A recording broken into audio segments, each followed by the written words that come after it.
Heyo, I'm Brian, I'm Richard. and this is the I Love You 3000 Minutes podcast, the podcast where we time travel through the MCU movies from Iron Man 1 to Spider-Man Far From Home, the entire Infinity Saga, 1 minute at a time. And now we're here to break down the first minute in Iron Man 1, a film that came out in 2008. We start With the Paramount logo, the long drawn-out Paramount logo. There's probably at least 30 seconds right there. And I was saying that Iron Man should have led the stars coming around. That was a big miss, and I'm going to subtract a whole 1 out of 10. Especially since I wanted to include this because it had specialized music, like setting the tone right from the get before we get over to the old Marvel logo. But a thing to remember is, a few things to remember are that the MCU started as a joint launch between Marvel and Paramount for Iron Man and Marvel and Universal for the Incredible Hulk. So we still get these Paramount logos. And I believe Paramount went all the way through to the Avengers, and Disney had to buy out Paramount before releasing Avengers in theaters, buy out their cut in the box office. But I'm getting ahead of myself. That would have been a nice thing, and it's so far back. We get the original logo, page flips, not so dynamic as the current Marvel Studios logo that some have theorized was partially redesigned to differentiate themselves from the TV shows that were being made under Ike Perlmutter's rule. But then we go to Kunar Province, Afghanistan. Another thing to remember is that the villains in the movie were inspired by the resulting war after 9/11. From within the previous 10 years, yeah. It was a different time. We get the totally played out AC/DC music. Hey. That still lays in bed and romanticizes With AC/DC? as recently as Spider-Man Far From Home. I want to say that song F's without swearing. I'm so sweaty already. What's the matter? I don't know. It gets so hot in here. Bro, I am chilled. Ugh. You're nervous without your car nearby? No, I don't give a shit. I got more. I could track that shit. Alright. So you were gonna say that song's awesome, and it even is played in the latest Spider-Man, or the Spider-Man movies? It was in Spider-Man Far From Home, when he starts making the suit, and Happy puts the movie on. So this was directed by Jon Favreau, largely improvised the story between him and Robert Downey Jr. Jeff Bridges said he would show up on days and have just new things. The script wasn't in its complete form, but things can change from day to day. And then we get a nice shot of 3 Humvees as they're just cruising along, and we see the behind the Humvees shot as 3 Humvees go through with the AC/DC music that Richard said is so overplayed. Played out, yeah. Played out. Kind of tired of it after a zillion movies. We get it. Alright, so the first minute, you already lost everybody. Oh, and I didn't mention, I'm wearing my special Avengers Endgame shirt that I'm sure they did not pay licensing for this logo. But if you're listening to audio, it says, all I care about is Avengers Endgame and, like, maybe 3 people and food. I'm reading that reverse in the camera viewfinder. If you were wondering why I was pausing, I have an Infinity War version, so I had to get this before Endgame. I mean, what's Endgame? We're watching this first minute for the first time ever. Do you remember how you saw Iron Man, or what attracted you to it the first time? I watched it, what year did this movie come out? 2008, very soon after Charlie Bartlett, which was the first movie I ever saw Robert Downey Jr. in, Kat Dennings in, or Anton Yelchin in. Mm-hmm. Rest in peace, Anton Yelchin.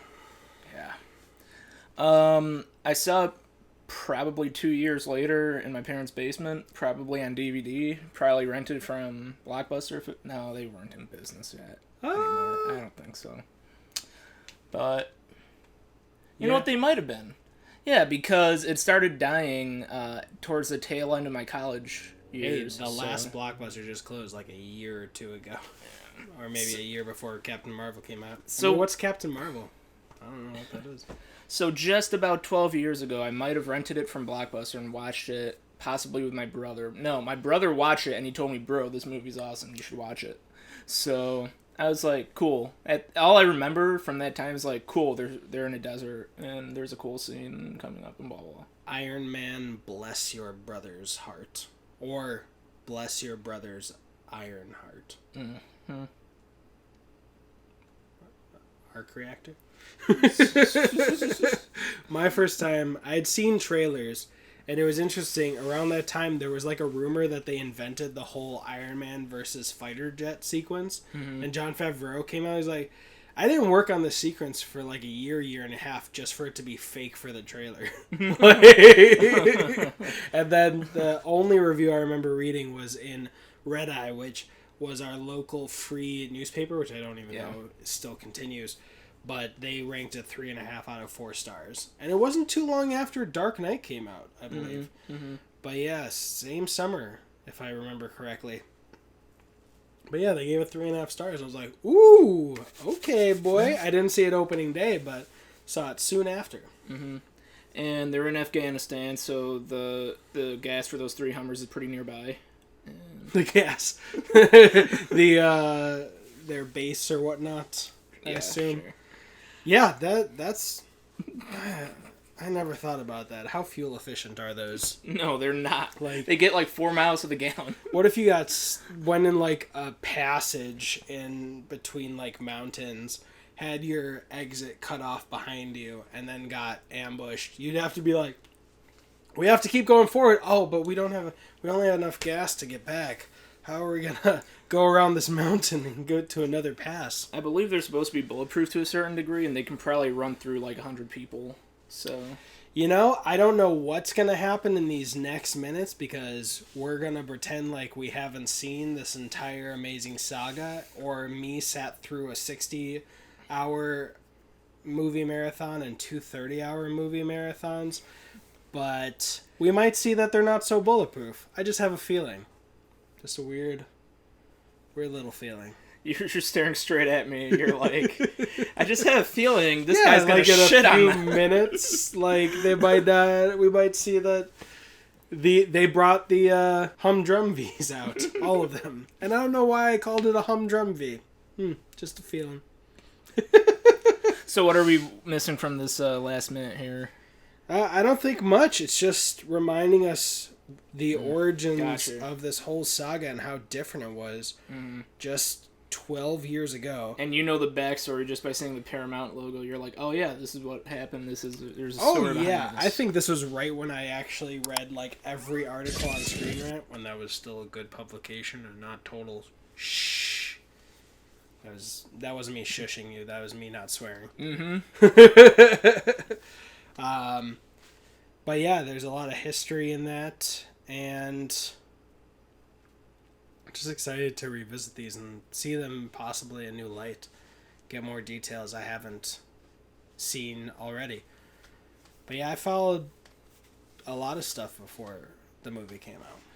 I thought Disney bought Marvel in about 2012 or 2013. 2012 was when Avengers came out. So, I mean, what's Avengers? Right before Avengers came out in theaters. Got you. So it was around, that's when they bought Paramount out of their deal or whatever, probably. Yeah, they bought Marvel, and technically Disney would have had to split the revenue with Paramount. Okay. But they gave them lump sum to get that stake back. Do you remember how much of a lump sum? Yeah. Probably Paramount either. I wouldn't be surprised if either Paramount did make more money than they would have, or actually just ended up making less, because Avengers was huge. Right. It was probably, enough to buy a couple small islands. You know? So. Definitely a nice rainy day fund, which more than likely they probably needed. But, was this also around the same time Superman Returns came into theater? Maybe.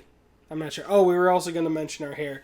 There's no pandemic happening in the future when you're watching this, hopefully, and we'll all forget happily that it never happened. I thought you were going to release it in a week or two, so, yeah. This is the closest, if you're looking on video, I'll ever look to Nomad in Infinity War. My hair, you're going to see that it's curly, and hopefully it's never this long again. And even though it's curly, because it's curly, you don't see it's actually like 4, 5, 6 inches. So, I don't know. I guess it actually looks good on camera. This is a nice look you got here. I was literally going to say, he'll never believe this, but that's a cutie hairdo. Yeah, It's just sure. naturally. Mine's I can look like flat. a super hipster. Look at how horrible mine looks. At least you can do stuff with it. All right, enough about our hair. Ugh. But that's it for this minute. I'm Richard. I'm Brian. You got an army? We've got a podcast. Could have had Iron Man leading the stars.